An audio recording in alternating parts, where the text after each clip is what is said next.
नेत्रहीन लोगों के जीवन में रोशनी लाने वाले लुईस ब्रेल स्वयं ही नेत्रहीन थे। चलिए जानते हैं लुईस ब्रेल के जीवन काल की कहानी। लुईस ब्रेल का जन्म 4 जनवरी 1809 को फ्रांस के एक छोटे से शहर कुप्रे में हुआ था। लुईस ब्रेल के माता का नाम मोनिक्यू ब्रेल था और पिता का नाम साइमन रेने ब्रेल था। लुईस के फादर साइमन रेने ब्रेल का लेदर की शॉप थी जो घोड़ों के इक्विपमेंट्स बनाया करते थे। सन 1812 में 3 साल की उम्र में लुईस ब्रेल अपने फादर के हार्नेस की वर्कशॉप में टूल्स के साथ खेल रहा था। एक दिन वह वर्कशॉप में खेलने चला गया। खेलते खेलते वह एक टूल स्टिचिंग ऑल से लेदर के एक टुकड़े में होल करने का प्रयास कर रहा था। खेल खेल में वह शार्प नुकीला स्टिचिंग ऑल उनके हाथ से फिसल कर उनके बाई आंख में जा लगा। वहाँ के एक लोकल फिजिशियंस ने प्रभावित आंख का इलाज किया और यहाँ तक कि अगले ही दिन उन्होंने पेरिस में एक सर्जन द्वारा ब्रेल की मुलाकात की, लेकिन कोई भी ट्रीटमेंट उन आंखों को बचा नहीं सका और धीरे धीरे उनकी एक आंख की रोशनी चली गई। तड़प तड़प में वो हफ्तों तक पीड़ित रहा क्योंकि घाव गंभीर रूप से संक्रमित हो गया था। सिम्पैथेटिक ऑप्थेल्मिया की वजह से इन्फेक्शन इतना फैल गया कि उनकी दूसरी आंखों में जा पहुंचा और कुछ ही समय में उनकी दोनों आंखों ने उनका साथ छोड़ दिया। साल 1814 तक 5 साल की उम्र तक लुईस ब्रेल संक्रमण की पीड़ा से बच गए, लेकिन वे दोनों आंखों से पूरी तरह से अंधे हो गए थे।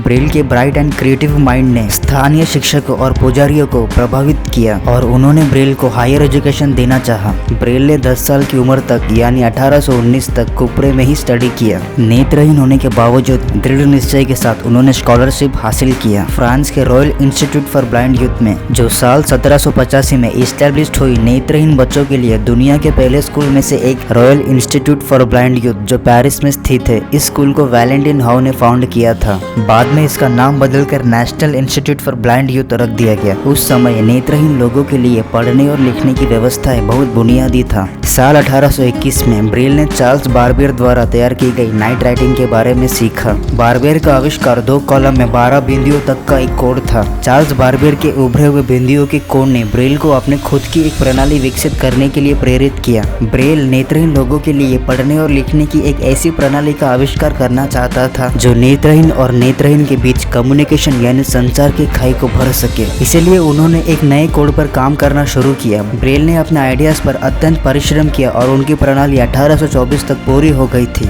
जिसका नाम पड़ा ब्रेल लिपि यानी ब्रेल प्रणाली। 15 साल की उम्र में उन्होंने एक प्रणाली विकसित किया जो नेत्रहीन लोगों को जल्दी और कुशलता से पढ़ने और लिखने में सहायता देगा। सन 1829 में उन्होंने अपनी प्रणाली पब्लिश की। ब्रेल प्रणाली एक मिलिट्री कोड पर आधारित है जिसे नाइट राइटिंग कहा जाता है, जिसका आविष्कार कैप्टन चार्ल्स बार्बियर द्वारा किया गया था। ब्रेल ने अपने प्रणाली को सरल बना दिया और प्रणाली को 12 बिंदुओं से घटाकर 6 बिंदुओं रख दिया ताकि इसे सिर्फ एक उंगली से ही महसूस किया जा सके। ब्रेल ने डॉट्स बनाने के लिए एक स्टिचिंग ऑल का इस्तेमाल किया था और ये वही टूल है जिसने ब्रेल को अपने अंधेपन का कारण बना दिया था। ब्रेल एक बेहद कुशल छात्र साबित हुआ और स्कूल के पढ़ाई को समाप्त करने के बाद उन्हें शिक्षक के सहयोगी के रूप में रहने के लिए कहा गया। साल 1833 तक ब्रेल एक पूर्ण प्रोफेसर बन गए थे। अपने बाकी के जीवन के लिए ब्रेल ने इंस्टीट्यूट में ही रुकना चाहा। वह इंस्टीट्यूट में ज्योमेट्री, अलजेब्रा एंड हिस्ट्री जैसे सब्जेक्ट्स को पढ़ाया करते थे। लुईस ब्रेल के स्टूडेंट्स यानी शिष्यों के द्वारा ब्रेल की प्रशंसा और सम्मान किया जाता था, लेकिन उनके जीवन काल में उनकी प्रणाली को इंस्टीट्यूट में नहीं पढ़ाया गया था और मेडिकल इस्टेब्लिशमेंट इतना रूढ़िवादी था और ब्रेल के इनोवेशन को अपनाने में धीमा था। ब्रेल हमेशा से एक बीमार बच्चा रहा था और उम्र होने के साथ साथ उनकी हालत खराब होने लगी थी। ट्यूबरकुलोसिस बीमारी के चलते 40 वर्ष की आयु में उन्हें एक शिक्षक के रूप में अपना पद छोड़ने के लिए मजबूर होना पड़ा। उस समय इलाज की कमी के बावजूद लुईस ब्रेल ने 16 साल तक इस बीमारी के साथ रहे। जब उनकी हालत ज्यादा बिगड़ने लगी तो उन्हें रॉयल इंस्टीट्यूशन अस्पताल में भर्ती कराया गया। 4 जनवरी 1852 को 33 वर्ष की आयु होने के बाद सिर्फ 2 दिन बाद 6 जनवरी 1852 को ट्यूबरकुलोसिस बीमारी के चलते उनकी मृत्यु हो गई। नेत्रहीन विद्यार्थियों के जबरदस्त आग्रह के बाद से आखिरकार ब्रेल की मृत्यु के 2 साल बाद ब्रेल प्रणाली को अपनाया गया और ब्रेल सिस्टम को उसी इंस्टीट्यूट में पढ़ाया गया जहाँ पर वो पढ़ता था और पढ़ाता था। समय के साथ यह प्रणाली पूरे फ्रेंच भाषाई दुनिया में फैल गया।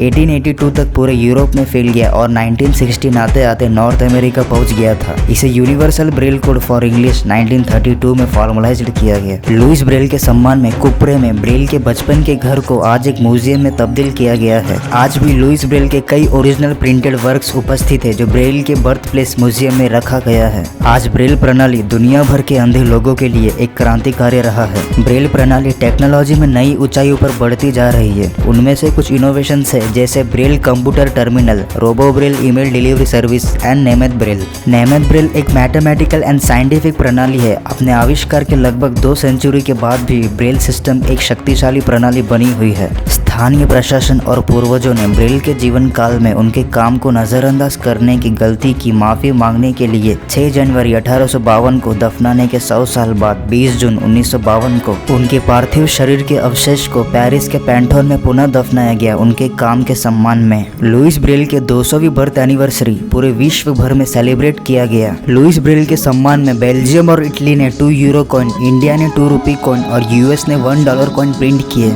एक एस्टेरॉयड को 9969 ब्रेल लुइस ब्रेल के नाम पर रखा गया। एनसाइक्लोपीडिया ब्रिटानिका ने 100 most influential inventors of all time यानी सभी समय के 100 सबसे प्रभावशाली आविष्कारों में लुइस ब्रेल का नाम शामिल किया।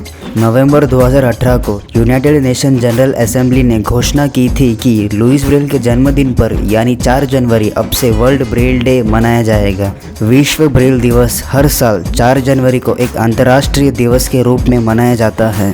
वर्ल्ड ब्रेल डे जो नेत्रहीन और दृष्टिबंदी लोगों के मानवाधिकार की पूर्ण प्राप्ति के लिए कम्युनिकेशन यानी संचार के साधन के रूप में ब्रेल के महत्व के बारे में जागरूकता का जश्न मनाता है। लुइस ब्रेल के अपने शब्द है कि व्यापक अर्थों में संचार तक पहुँच ज्ञान तक पहुँच है और यह हमारे लिए अत्यंत महत्वपूर्ण है। यदि हम अंधों को दृष्टि वाले लोगों द्वारा तुच्छ समझना और संरक्षण प्राप्त नहीं किया जाना चाहिए। हमें दया की आवश्यकता नहीं है और न ही हमें यह याद दिलाने की जरूरत है कि हम कमजोर हैं। हमारे साथ समान व्यवहार किया जाना चाहिए और कम्युनिकेशन यानी संचार वह तरीका है जिसे इसे लाया जा सकता है। लुइस ब्रेल जिनका कहना है बिना देखे जियो लेकिन जो हो वो बनो।